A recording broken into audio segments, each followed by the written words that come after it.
8 दिवसात तोडगा नाही तर थेट हायकोर्टात जाईल. शेगावच्या सोनू मोहोळ यांचा नगर परिषदेला थेट इशारा.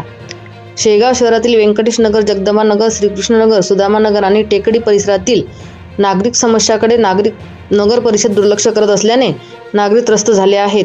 स्थानिक रहिवासी सोनू उर्फ रमेश मोहोळ यांनी थेट नगर परिषदेला 8 दिवसाचा अल्टिमेट दिला असून समस्या न सुटल्यास मुंबई उच्च न्यायालयात जनहित याचिका दाखल करणार असल्याचा इशारा दिला आहे. अपूर्व व चिखलाने माखलेले रस्ते आणि रस्त्याच्या मध्यभागी बाहेर निघालेल्या धोकादायक लोखंडी सळ्या तसेच वारंवार तुंबणारे ड्रेनेज आणि रस्त्याच्या मधोमध असलेले विद्युत पोल या नागरिकांच्या मुख्य समस्या आहेत. 8 दिवसात उपाय न झाल्यास मी नागरिकांसह रस्त्यावर उतरेन आणि शेवटी जनतेसाठी थेट हायकोर्टात लढाई लढेल असा सोनू मोहोळ यांनी इशारा दिला आहे. नगर परिषदेच्या कामकाजावर नागरिकांचा रोष वाढत आहे. तातडीचा तोडगा द्या नाहीतर कोर्टात भेटू असा नागरिकांचा इशारा प्रशासनाला आहे. महाराष्ट्र न्यूज वनसाठी उपसंपादक रंजना राठोड, व्हिडिओ जर्नलिस्ट विवेक शेगावकर, शेगाव, जिल्हा बुलढाणा. नमस्कार, मी सोनू मोहोळ. आज नगर परिषदेला या संदर्भात निवेदन दिलं.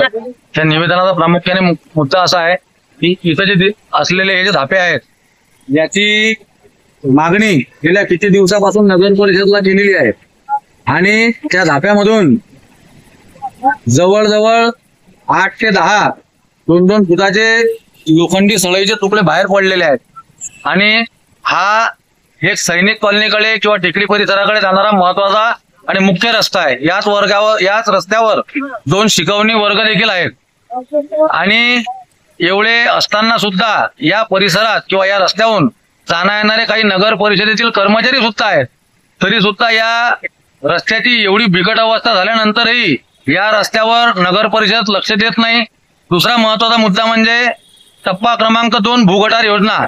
सदर योजना हे अगोदरच निकृष्ट दर्जाची झालेली होती. त्या संबंधित नगर परिषदेला निवेदन दिलेले सुद्धा असताना नगर परिषदनं ते भूगटार योजना टप्पा क्रमांक 2 हे स्वतःमध्ये विलीन केली आणि विलीन केल्यानंतर आता त्याच भूगटार योजनेचे पाणी हे लोकांच्या घरासमोरून शेजाऱ्यामध्ये वाद होत आहेत. नगर परिषदेने कुठल्याही प्रकारची शहानिशा न करता टप्पा क्रमांक 2 भूगटार योजना हे स्वतःमध्ये विलीन करायची नव्हती, परंतु काही कारणामुळे नगर परिषदनं ते विलीन करून घेतलेली आहे. तिसरा महत्वाचा मुद्दा, या रोडवर इलेक्ट्रिकचे पोल मदत आल्यामुळे वाहतुकीस दररोज अडथळा निर्माण होते. तसेच महत्वाचं प्रामुख्याने सांगू इच्छितो, ते निवेदनात नमूद नाही, परंतु या जर रस्त्याने कोणी जर गेलं तर एका ठिकाणी 20 ते 23 कुत्रे तुम्हाला एका ठिकाणी आढळतात. याबद्दल इकडल्या लोकांनी काही वेळेस त्याचे निवेदन दिले. आपल्या शेगावमध्ये एक याच्या अगोदर खूप मोठी दुर्घटना घडली होती, परंतु नगर परिषद हे कोणीही लक्ष द्यायला तयार नाही.